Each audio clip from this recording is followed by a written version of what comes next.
खूप दिवसानंतर मी मोमोज बनवायला घेतले. सगळं काही व्यवस्थित झालं. चटणी पण एकदम छान झाली होती. मोमोज पण छान झाले होते. गव्हाच्या पिठाचे मी मोमोज बनवले होते. सगळं काही व्यवस्थित झालं. पण जेव्हा मी उकळायला ठेवले तर ते जाळीवर अडकले आणि माझे मोमोज सगळे फुटले, बिघडले.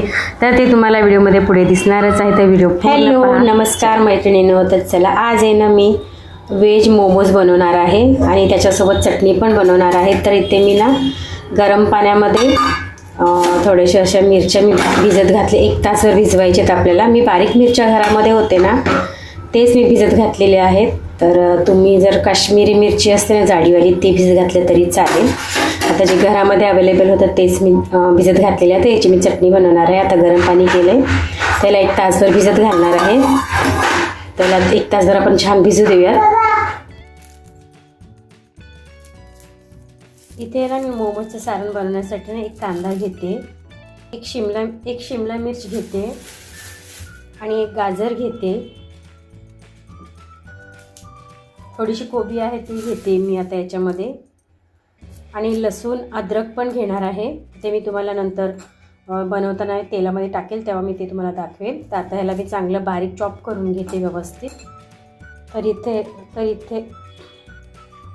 इथे ना मी कोबी बारीक चिरून घेतला आहे आणि गाजर पण चिरून घेतले बारीक आणि शिमला मिर्च पण घेतली आणि इथे थोडंसं कांदा आणि थोडीशी हिरवा कोथिंबीरच्या दांड्या आणि थोडंसं अद्रक आणि लसूण.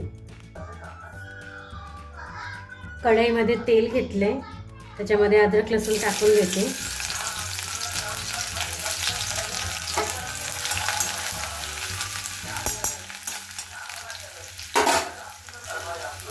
लगेचच कांदा पण टाकून देते. थोडंसं तेलावर परतून घेते मी त्याला व्यवस्थित. गॅस फास्टच ठेवायचा आहे, स्लो नाही ठेवायचा आधी गॅस. आणि लगेचच जे आपण सगळं बारीक करून घेतो ते सगळं ते पण टाकून द्यायचं आहे लगेचच. थोडं तेलावर परतून घेऊयात छान असं, म्हणजे त्याचा कच्चेपणा जाण्यासाठी.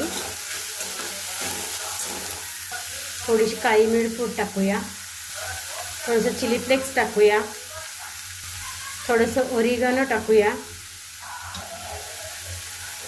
आणि व्यवस्थित त्याला परतून घेऊयात. चवीपुरतं मीठ पण टाकूयात.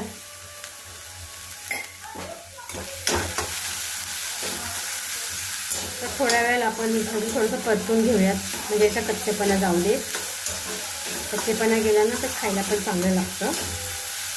म्हणजे आतलं स्टफिंग जे असतं ना ते खाताना कच्चं लागत नाही, व्यवस्थित लागतं.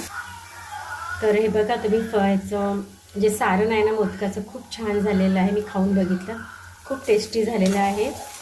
तर काही जण याच्यामध्ये सोया सॉस वगैरे टाकतात, तर तुम्हाला टाकायचं असेल तर टाकू शकता. मी नाही टाकले.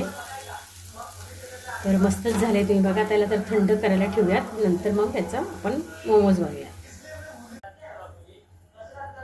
त्याच कढईमध्ये थोडंसं तेल गरम केलं आणि अद्रक आणि लसूणचं बारीक चॉप करून त्याच्यामध्ये टाकून द्यायचे. आता परत दुसरं भांडं कशाला हे करायचं म्हणून त्याच्यातच मी टाकून दिलं. आता हे मी बनवत आहे चटणी, शेजवानच्या. म्हणजे मिरच्या आपण भिजत घातल्या होत्या ना गरम पाण्यामध्ये ते याच्यामध्ये टाकून द्यायचे. थोडंसं याच्यामध्ये बिया राहिल्यात, तुम्ही बिया ना व्यवस्थित काढून घ्या, कारण बिया याच्यामध्ये राहिलेत. तर हे पण याच्यामध्ये टाकून द्यायचे. छान.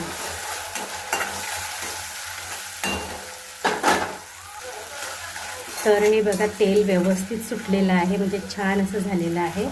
तर याच्यामध्ये आपण आता दुसरं काही साहित्य टाकायचं याच्यामध्ये. तर चला टाकूयात.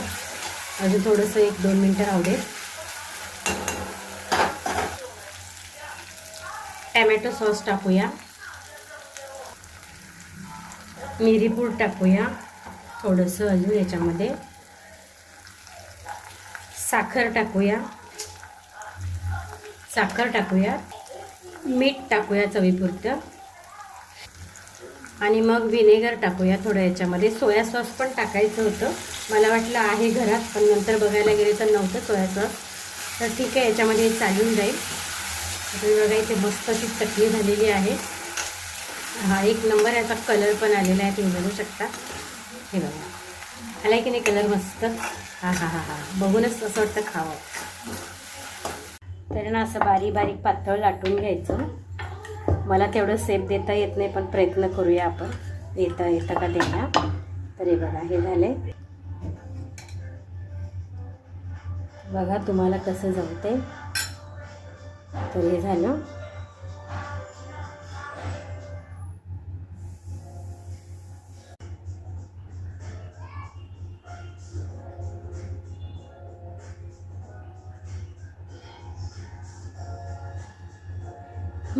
तेवढं काही मला बरोबर येत नाही, पण मी प्रयत्न करते. कसं आहे, आपण एवढं काही शेप नाही आहे जेवणामध्ये. म्हणजे हे बघा माझ्या गव्हाच्या पिठाचा मोमोज. अरे बापरे, हा मज्जा, मस्त झालं.